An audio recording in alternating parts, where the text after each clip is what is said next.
So today I thought I would try and give you guys three things that hopefully maybe you might have seen before or but haven't tried yourselves that you might be able to take home with you in terms of a technique to try. I haven't done this sort of demo thing too often. I haven't actually hardly done it at all. So I'm going to need a little bit of support from you guys, show of hands, things like that. And I will be calling on a little bit of help from the audience just to show you how easy some of these techniques are. So I want to show three things, and it's all going to involve oils, enamels, and pigments. We've only got 45 minutes, so I'm going to try and keep the pace going. But the first technique I want to show you guys involves oil paints. Show of hands, how many people use oil paints with their models? Just bought some oil this week. Okay, so about half. So oils you can use in lots of different ways. But what I'm going to show you guys today is Mike Rinaldi uses a lot. It's this dot rendering technique. And I looked at this model box this morning and it perfectly shows what this is going to give us. It's this tired, worn, stained look. It's not even streaking, it's just, it tones all the paint job down and just makes things look tired. It's one of those effects, I'm happy if you guys want to pass that around so you can see what I'm talking about, but it's one of those effects that it's very hard to pick how it's done if you don't know how it's done. But when you see the difference between a model that's got this sort of style on it and one that doesn't, it's like, oh, okay, that's how that's being done, and that's how he's making that look a little bit more tired than, you know, maybe some of the others. So I'm going to start with just a few oil paints. So I've got a dust colour,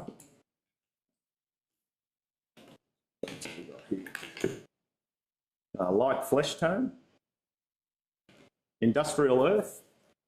It doesn't really matter the colours because every model is going to be a little bit different because it's going to and shadow brown.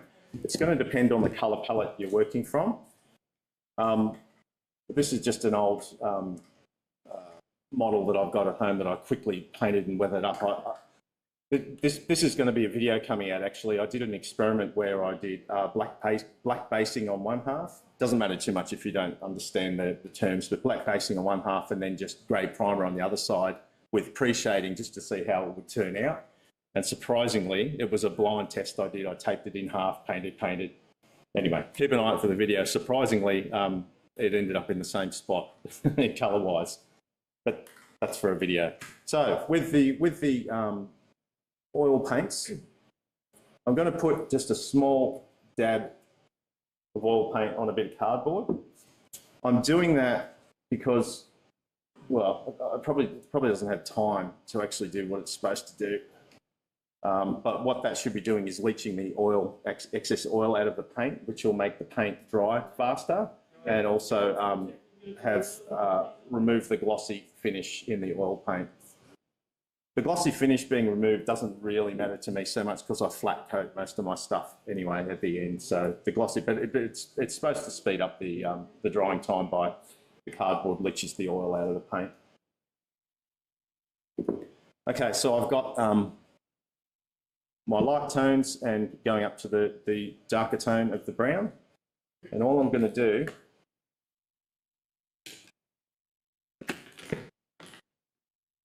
bring the right brush, that's good, isn't it? Anyway, this is just a little fine brush. What is it, a 0.5, whatever it is. Now if oh, you guys can see that there, I didn't even think about that.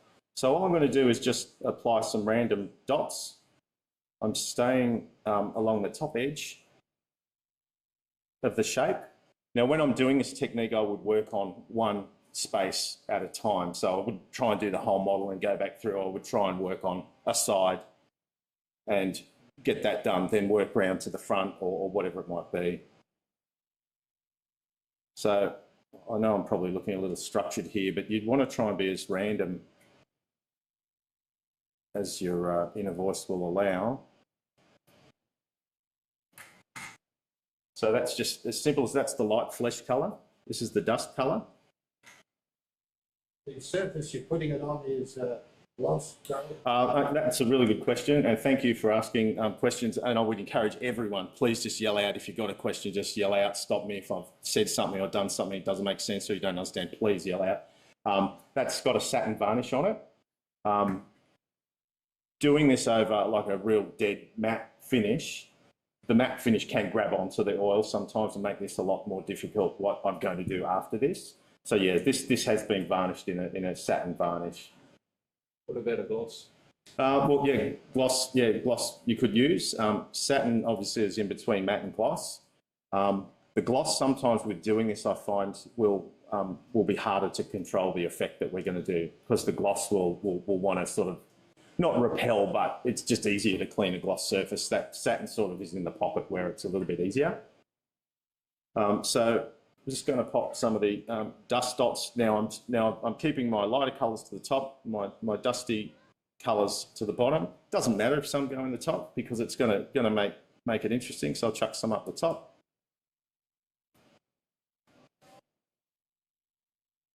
And again, like if you were painting a grey tank, pardon me, like usually the dusts and the whites work with most things, and actually the browns work with most things as well. But it's interesting, you can play around with different colours on greens and things like that. Like blue oil paint over a green can give you interesting tones and streaking and things like that as well. So this is the industrial earth colour. It doesn't really matter if I'm mixing the paints together, but I'm just trying to get a random application of these oils. What size brush would you normally? Something a little bit bigger than that, probably. Yeah, I'm terrible with my brush sizes in terms of numbers, but yeah, I don't know if you guys can see it. That's it's actually working pretty well. So yeah, maybe I should be using this one. So yeah. So sorry, go on. So the colour palette that you use, do you change that depending on the theatre that the model's from? Great question. Probably not, because all I'm trying to do here is make the paint look tired, and I mean, weathered is such a generic term, but I'm just trying to make the paint look faded and exhausted. So what this is doing is setting our foundation layer of paint, and then you would weather over the top of that, and that's when you would be thinking, okay, is it Europe? Is it desert? Is it whatever? Yeah. All right. So you can see how bright keep forgetting about that one. So the star is very bright on this side. I've just masked and sprayed that. So that's a bright white. So this is a good point of reference to what this is going to do for us. So if you see I did on the other side, I don't know if that's showing up on the... This is a subtle effect, right? So this is not going to blow your socks off. This is just going to set your foundations for making everything look tired and weathered. So I'll just push on. I'm just mindful of the time. And then I'll just use my shadow brown, which is a darker brown again, and just pop it along the bottom edge.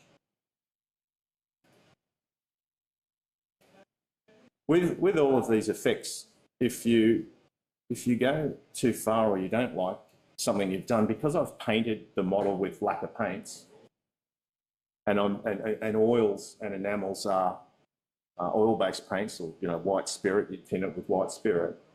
If I don't like it, I'm able to get a tissue or a cotton bud with white spirit and clean it up and remove what I've done for the most part. Does that make sense to everyone? Yeah, cool. All right. Has anyone seen this technique before out of interest? Yeah? Sure. Thank you, young man. Okay, now this, yeah. I'm using this white spirit. It's filthy and I clean brushes in it and stuff, but for what I'm going to do, I'm just going to use it. I just don't want to taint my good one. So these are essentially the same products. It's just one is odourless and one smells, but they do the same thing. So what spirit is distinct from Turpentine is a white spirit, but turpentine is a lot more coarse. So you would find these whilst we're probably paying a little bit more for it, and you can get finer grade white spirits from Bunnings and stuff, but I tend to just buy these because it's just easy. I know what I'm getting. I know I'm probably paying a little bit more. But yeah, don't use terps. It's far too coarse and oily, whereas these are just far more refined. Yeah. What's it called on the bottle? Oh, this is white spirit. White It's just spirit. called white spirit. AK, ammo. I mean, they all do it. You know, it's not. It's just a solvent. It's not. You know, it's not like a paint where it's, you know, there might be some variation or something in it. So yeah, terps. I'd probably clean my brushes in. Well, clearly I'm cleaning my brushes in this one, but yeah, you can do that with terps if you wanted to try and extend the life of these bottles. So what I'm doing now, we've got our dots in place here, and all I'm doing is wetting a brush. This is a flat brush, but this has actually got, I don't know if you can see that, the bristles aren't all even, they're quite staggered, the bristles. That's a flat brush, angled brush that the bristles aren't staggered. Is that showing up on the screen? Yeah. So what these staggered bristles are going to do is just distribute the paint a little bit differently. So I've wet this with the white spirit. I've sort of damped it off a little bit. And then all I'm doing is just moving in an up and down motion. I'm not trying to remove the paint. I'm trying to distribute the paint across the part. You can start to see you're getting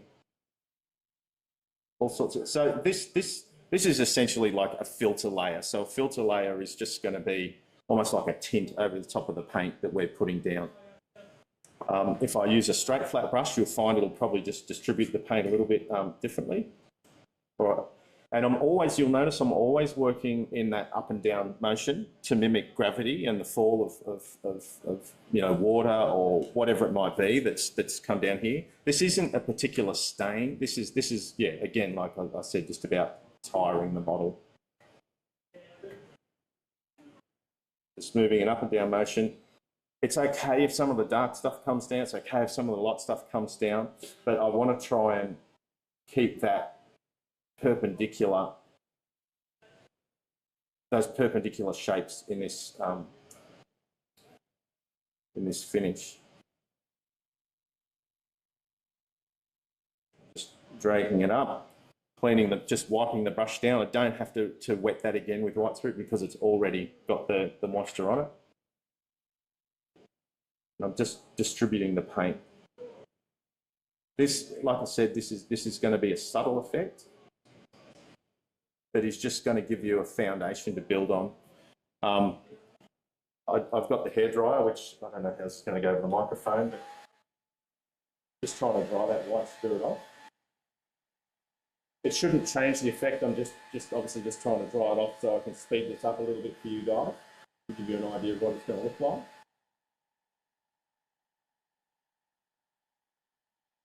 But I would usually leave that probably overnight. And is it showing up on there? Yeah. Okay, so you can see the lines inside. I'm going to get someone else to do this side who hasn't done it before. Do we have any volunteers? Okay, beautiful. All right. So okay, overnight we've left that. If I look at it, like, it looks all right to me now, just looking at it now. But if there's real defined streaks and it's obvious that it hasn't really worked, a makeup sponge, because the oil paint is quite soft and it's sitting on top of this, we've got this solid foundation in the lacquer paint. I mean, you can put this over acrylic paints as well. That's fine. I just use lacquers because they're so hard wearing. Then you could just get your makeup sponge the next day and literally just help move it around, just to soften the effect out a little bit. So yeah, that's kind of where it. So we've just, I mean, you can see the difference between the turret and here. Like I've done quite a bit of shading on this model as well, so it's probably not as obvious as I probably should have just painted in a straight colour, so it was a little more obvious. But yeah, but I want to show you how easy that is. So you want to come and have a go? You want to? All right. I'll put you in the driver's seat. So just moisten a little bit with the white spirit. Beautiful. Wick it off. Yeah, like you can clean it, like get it right off. Yeah, like you can. Okay. And then just move in this up and down motion.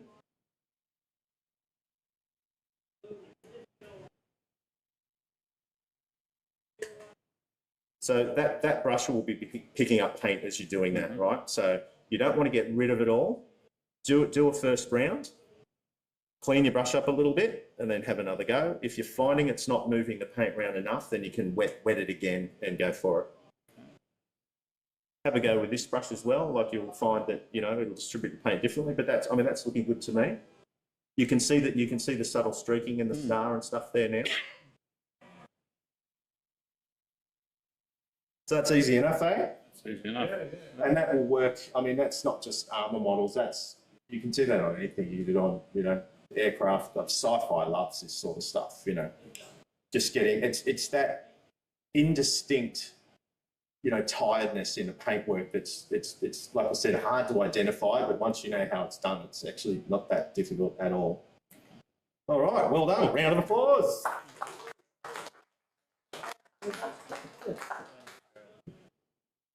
All right, and while we got our oil paints, the other thing that I was looking on this box was these artworks are just so great.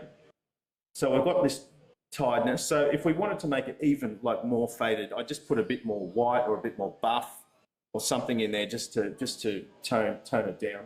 But you'll notice all these streaking effects along here, and like streaking effects.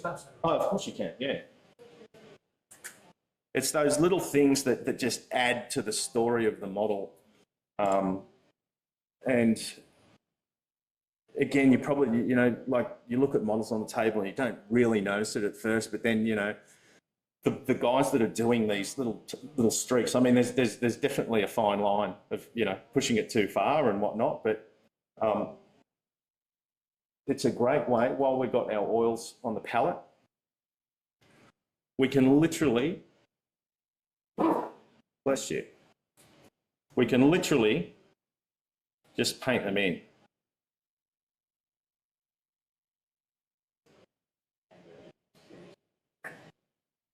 Just a small amount.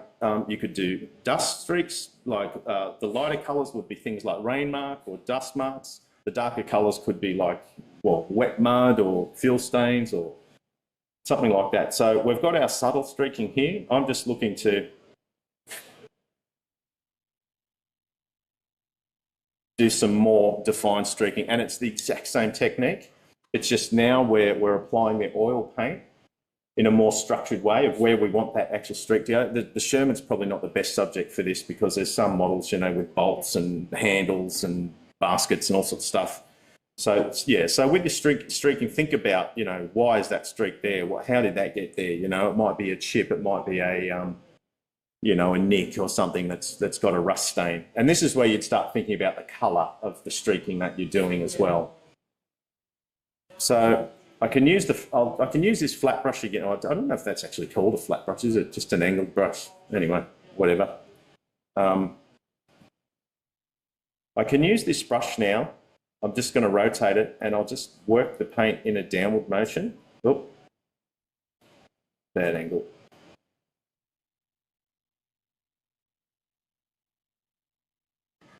And I'm trying to elongate it. I'm going to use a different brush.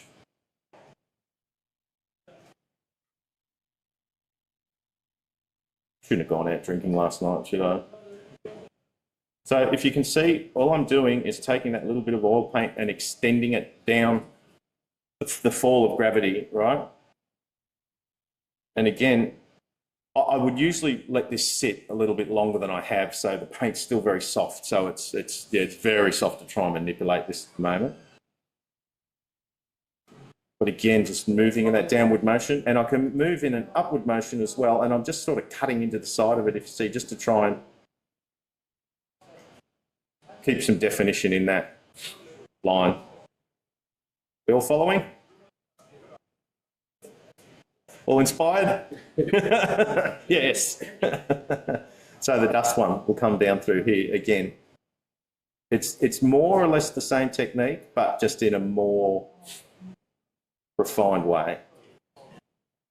How much time would you spend on, let's say, Sherman, just doing the oil? The dot rendering side of things that I did at the start, I wouldn't be long. Maybe hour and a half. Yeah. Hour hour and a half. That's quick because it's just kind of just. But sorry, back on that technique, I wouldn't. I would focus that on my vertical surfaces more so than I would on my horizontal surfaces. But I would get my tones for my horizontal surface with the airbrush. So I would be airbrushing lighter tones and getting that from there. But the sides, because they're going to have the wear of the water running and whatnot, that's where that dot technique works really well. Now I'm doing these streaks with oil paint. It's still so wet.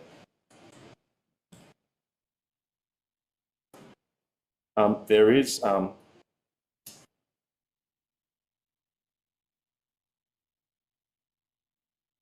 dedicated enamel paints, which I used to use for this sort of stuff. I don't know why I went away from them, but I've bought this Rainmarks effect. I don't know how this is going to go, but we'll give it a go. So this is an enamel paint. Oils and enamels work perfectly together because they're all thinned with white spirit. So we'll see how we go. So actually, I'm on. This wash that AK and Ammo do, it's got a pigment in it, so that it's an enamel paint with a heavy pigment set in it. And I've got these VMS ones as well. It's the same sort of thing, so we might have a play with them if time permits, but it's the same thing. This is just a straight dedicated enamel wash. It's just dark brown enamel paint, like the old Humbrol tins, like it's just enamel paint, right? That they market for panel line washes and things like that. But I'm going to try and get, I'm going to try and do a little bit of streaking with it just to see how that turns out. I've got another question on Ockerby, but I buggered up one of my Panthers and the wash. Yep. Once it's cured and dry, so any way of getting it off, or do you just have to respray and start again? Well, once it's cured, you struggle to get it off. Yeah, I think this is very thin. I've put a ball bearing in these things too because the pigment tends to settle on the bottom of these jars. So. See how we go.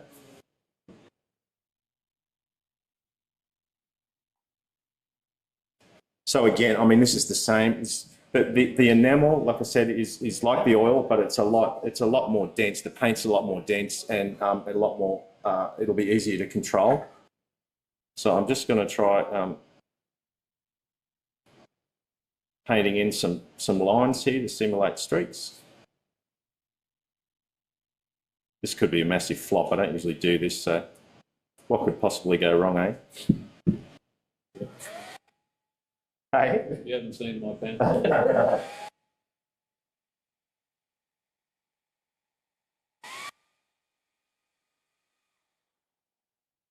Showing up. Yes. I don't know what I'm looking at, sorry. Where do you need me to look? The camera up the end of it. I don't want to touch it. It's too far away from the camera.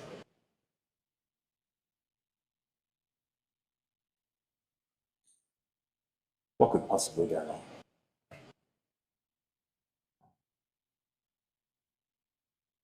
Is that better?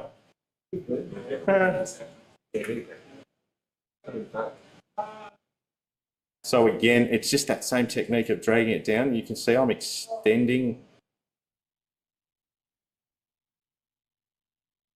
So I want to make sure that it's staying connected to where the run is coming from, which is at the top. And I'm just dragging it down and feathering it at the bottom. That's important. So you don't want just a solid brown line going down. Want to try and feather it at the bottom like it's naturally.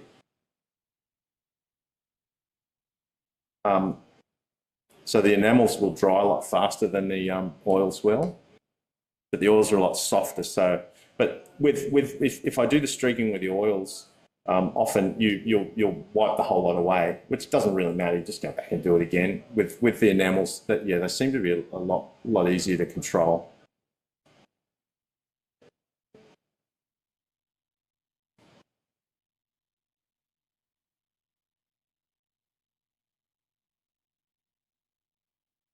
So I have to keep cleaning my brush a bit more because I wanted to sort of feather into nothing down the bottom there.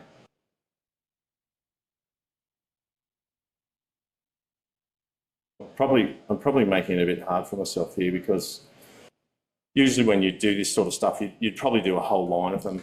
I'm just not overly happy with this paint. I've got time. Let's see what happens with this. So this is it's got the heavier pigment content and stuff, but we'll have a go.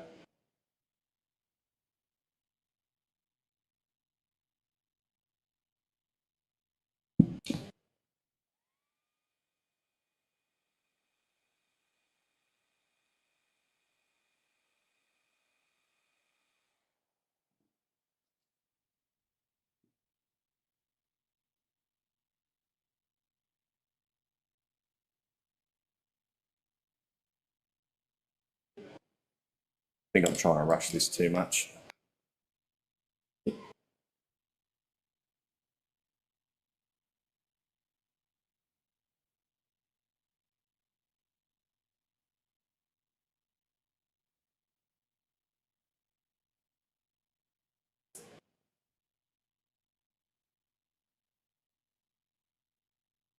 I'm just going to let that dry off a little bit. Actually, they look like pretty cool sort of rain marks, don't they?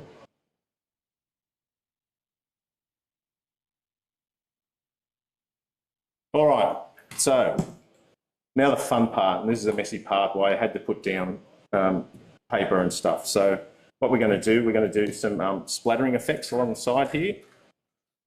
Sorry, I forget I even moved the camera, didn't I? So what we're going to do is make a paste out of enamel paint and pigment powder. Has anyone done that before in terms of like trying to get mud splashes and stuff up the side of the... Okay, so we got one. Okay, well this is good. This could be a new thing. This is such an easy technique and it's a heck of a lot of fun, but it's extremely messy. Pigment by itself, most people familiar with pigment? Just like a chalk. So pigment by itself needs something to carry it and something to sort of bind it to the tank, to the model. So what I'm going to do, you can use pretty much anything to do that. You can use acrylic paints, you can use enamel thinner. I'm not sure if you can use lacquer thinner. I would imagine it would thin out, but I don't know what the result would be, so we won't do that. But it needs something to bind it. If I just mix that with water and try to get it to stick to the tank, it would just be very soft. So once the water evaporated, you literally touch it and it just come off with your hand. So what adding enamel paint to it is going to do is give it a, one, it'll change the colour, make it, it'll work with the colour of this airfield dust. So they're two slightly different colours. But the enamel paint is going to give me a binding agent for this pigment. Now the pigment is a texture. So when you apply pigment to a model, and splatter it along the side. So the way that looks in the tub there,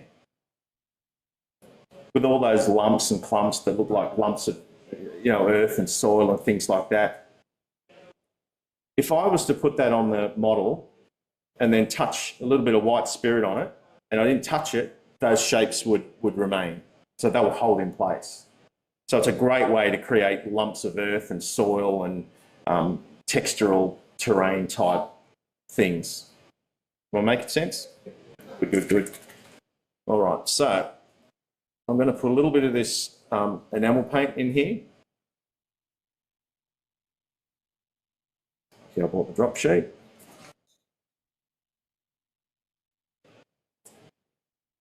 Now there's no specific ratio for this. I can use as much or as little as I want, but the more pigment I have in there, the more texture and volume I'm going to create on the model when I start applying this paste. So I'm just going to mix that up.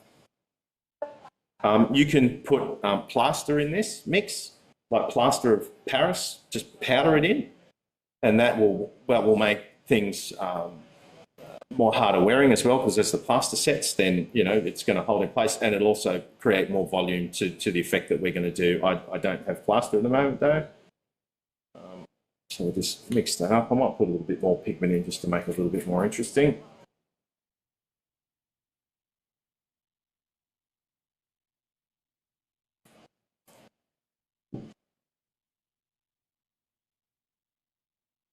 And then, hopefully this doesn't splatter everywhere, this will be fun. I don't want to load my brush up too much with this stuff because once we start flicking it around,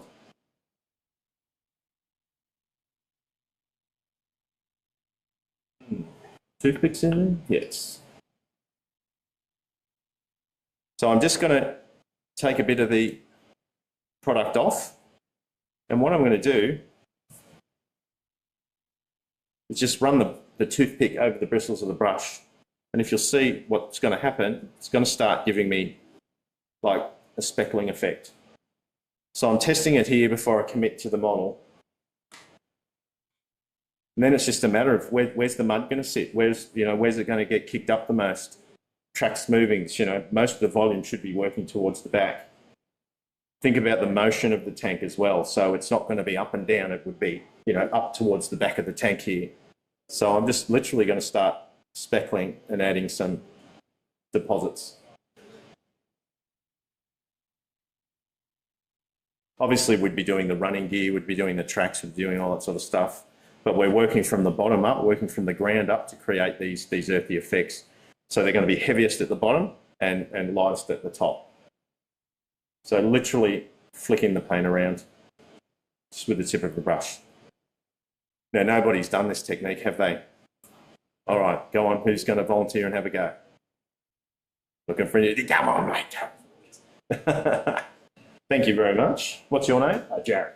Thank you, Jared. All right, so we'll get a little bit on the. You're all right with like white spirit stuff, yeah? So a little bit on the brush and just unload it a bit. Get rid of that so you can do a few testers on the paper. So the toothpick's there. My left. Oh, right, okay. I won't hold that against you.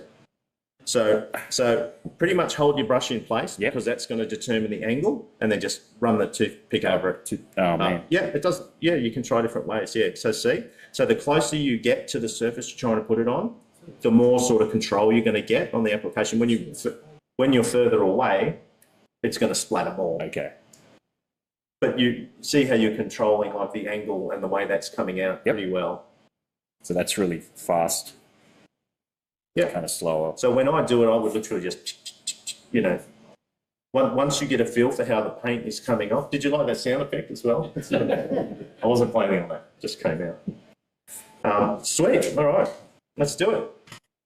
So I don't care where you do it. It's if you want to, but think about the angles, think about the logical places where this would be going. There you go. Beautiful.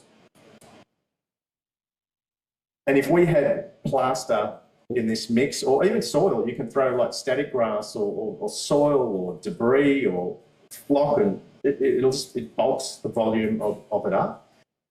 And if you're doing this around the running gear or stuff like some of it gets like quite muddy and whatnot, and it's a great way to just build up volume and just add that organic textural element to your models. Yeah, it's simple. You flick it. I flick it on. You can, definitely don't stipple, no. Your flicking will give you realistic looking dots. Is that coming up on the screen? No. Well, look, you guys will all see this model. You're all welcome to handle it, look at it, touch it. Yeah. So the light colours with the pigments tend to simulate older dust and drier dust. And then what we can do is come back and layer in darker tones in a more refined way to simulate the newer deposits like the damper soil or, even wet. So how are you going? Yeah, really good. Beautiful. All right, give him a hand. So, thanks, mate.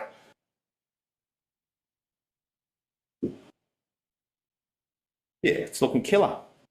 So we'll just do a bit more. So yeah, it's literally just a bit of this. As long as you're thoughtful with your application, like you just don't everywhere, the random, it's the gloss on the tank makes it hard to see in it.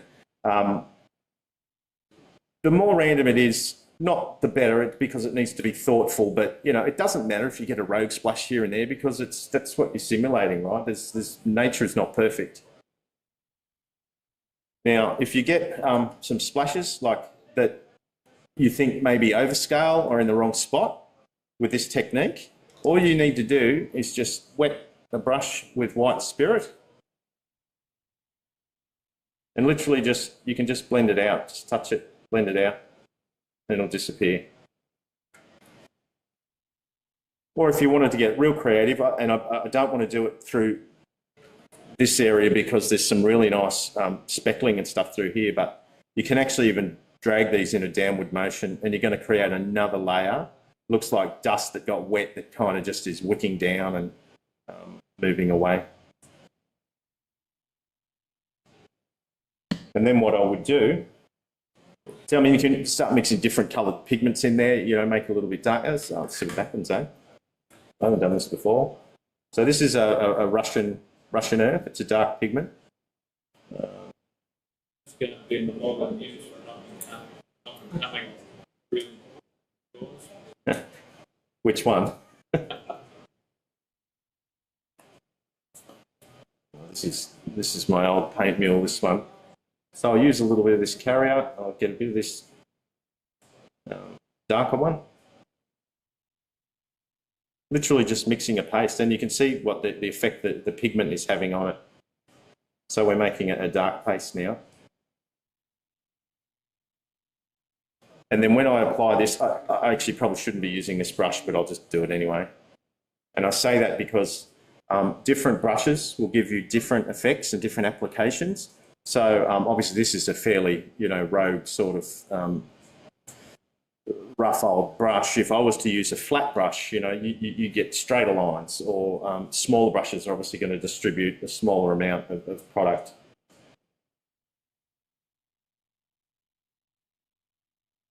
It's not showing up on the green. It was a bit of a failure. Sorry guys, you just can't see it.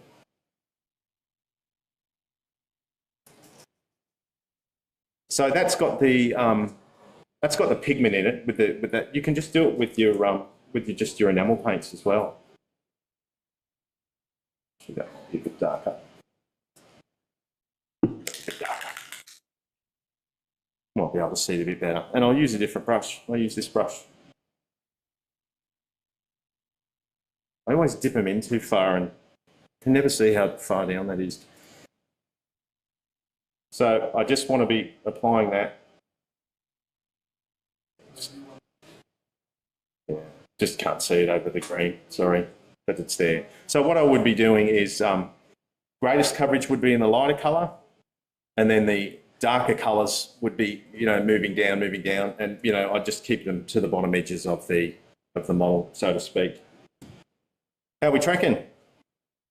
All good? All right.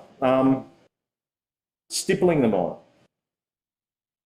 So how I would do, and yeah, you can do that, won't give you this effect, but where I would paint this stuff on, while we've still got time, is, and it's going to give us a different effect. So that back half and this front half are probably going to be, you know, a little disconnected, but there's nothing stopping you from applying this enamel wash or this pigment wash that I've made in this manner as well. So if you want to stipple this on, even a sponge. Sponge is a really handy tool that you can use to distribute oil paints and enamels, and will create interesting patterns in the paint. I don't have a sponge, of course, but yeah, so you could do that. I'm just going to dry this up quickly.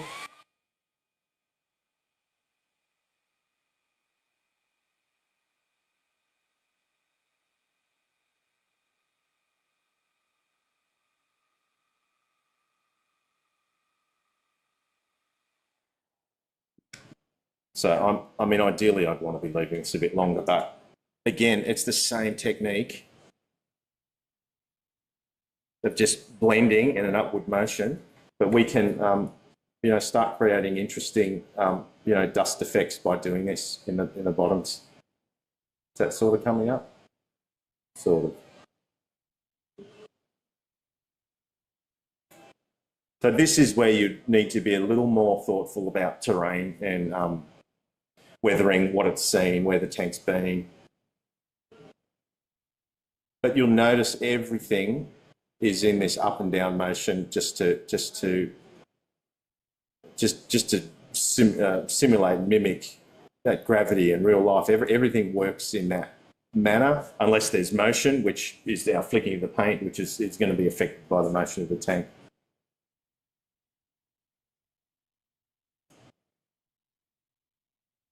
Once you've done everything, you're happy with it, do you then seal it with a gloss coat or matte coat? Does that affect the look of it as well? I would matte coat just about everything I do, yeah. And I know, like people say with pigments, that's a no-no, like, you know, because you want the textures and the colours and the tones. But for me, the varnish is also going to be another layer of like a shield for it to protect it, because I mean the pigment is still a little, you know, it's a little soft. You can use pigment binders and things like that that would make it harder wearing. But to answer your question outright, yeah, I'd usually put a matte varnish over everything just to seal everything out. And again, with this dusting pattern that I've formed here,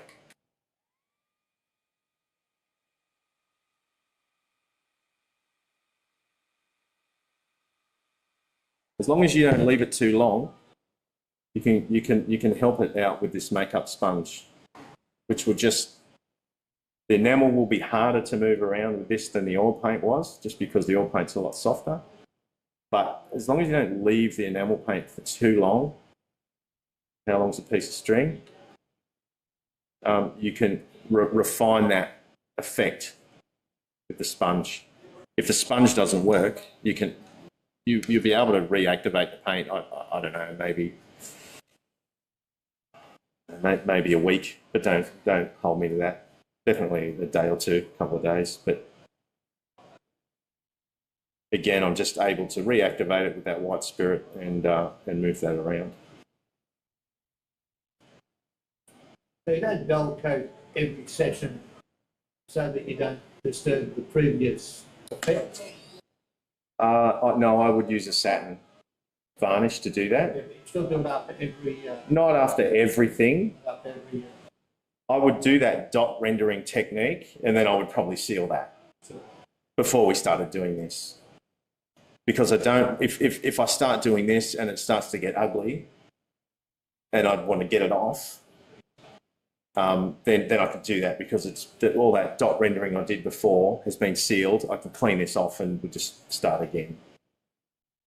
Did you guys want to pass this around, have a look at it? You're welcome to come up, pass it around. I mean, it's still probably a little bit wet, but you know, it'll give you an idea of some of the speckling techniques and some of the dusting techniques that I've done.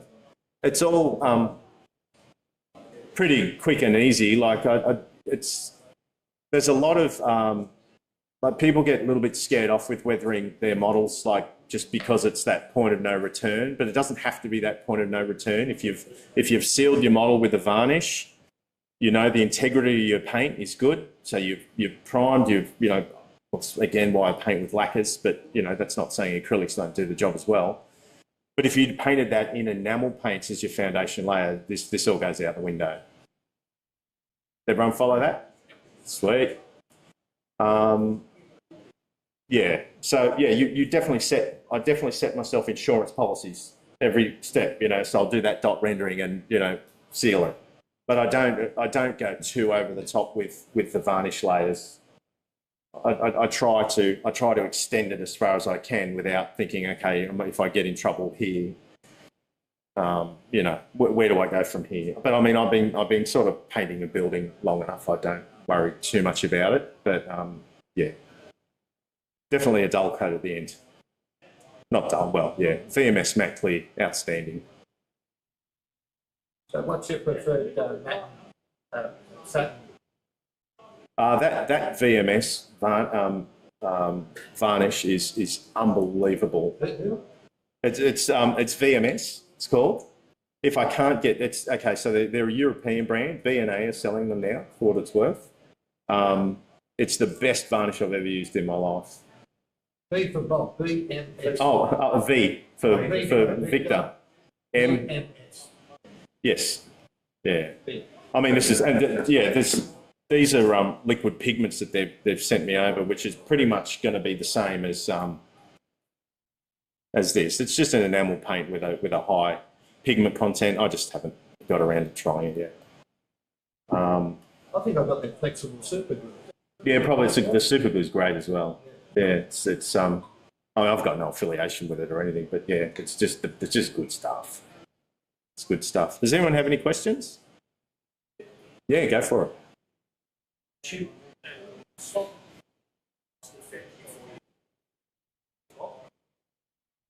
Is weathering the last step?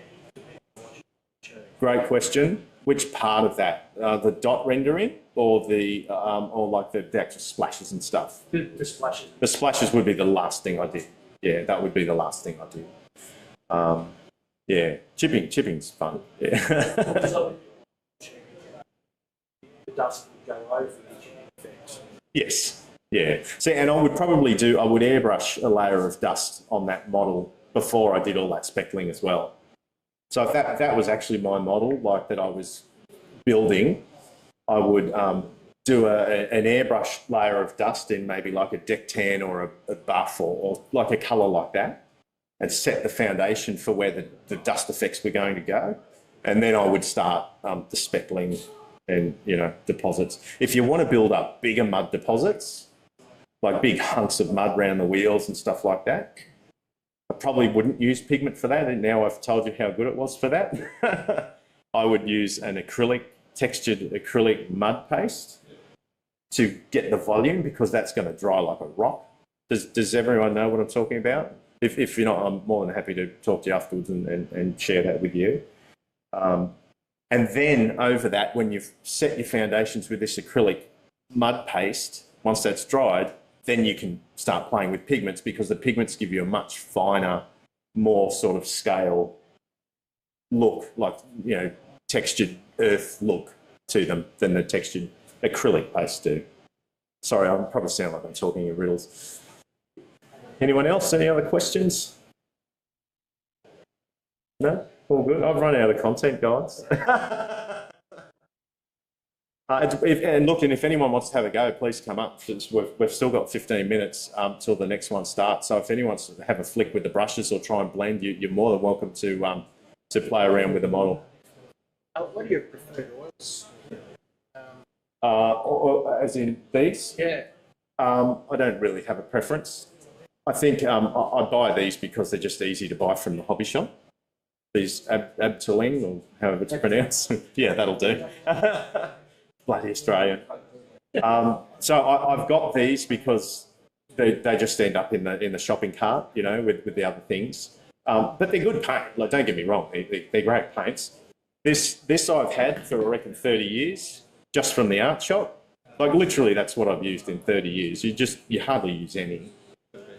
And the other thing you can do while the oil's on the palette, like, there's no reason you can't be using this as a wash stage as well. I just mix them on the cardboard palette, and I've got a pin wash there, so I can start applying that as well. But I think without bagging out, certain brands and stuff, I think the oil paints with the lipstick style brush is just a bit of a gimmick, quite frankly. The oil paint's probably as good. I don't know, but yeah, like, this will last you forever. Sorry, yeah, what's good? Yeah, more about doing your project. It's a point like, yeah, mistake. Inevitable, yeah. Sure, everyone can notice how that feels like. So how do you sort of personally, like, how many times have you been like, I've got to scrap it, or, you know what, it's fine, I'm just going to keep going. Thanks, mate. How do you fix your mistakes? That's a pretty complex question, because doing the videos and doing the reviews and stuff for Modelling News, and like, you just have to push on, So I think that's before I was doing that stuff, I would get to 80% and something like that would happen, and then it'd just get put aside for something else. So I had a cupboard full of 80% finished model. I never finished models. So how do you get past the mistake? Well, I guess it depends what the mistake is. Yeah. I think it's mindset, and I think it's just confidence to just press on. And even though looking at it, thinking that it might look like garbage, just having the confidence in your skill set, or just, it doesn't matter actually. You know, even if you bugger it up, it just doesn't matter. Just have perseverance. Does that help answer? Like just persevere and know that it's going to be okay in the end. Because you keep pushing, and you'll get to a point, you know. And I do it. I agonise and I look and I'm back and forth, and I'm trying to video it. And I'm like, okay, what do I do now? What do I do now? And then, you know, my wife hates it when I come downstairs and I'm in a bad mood. You know, what's wrong now? And I agonise it, but it's a thought process. But then, in the end of it, it's just like, just suck it up, and it's going to be okay. If you're not sure where to go to the next step, just do something. Something's better than nothing. Yeah. I hope they were words of advice. Anyone else? Anyone want to have a go at flicking paint around? I think we've probably got 5 minutes before I have to pull it off. Come on, come and have a go.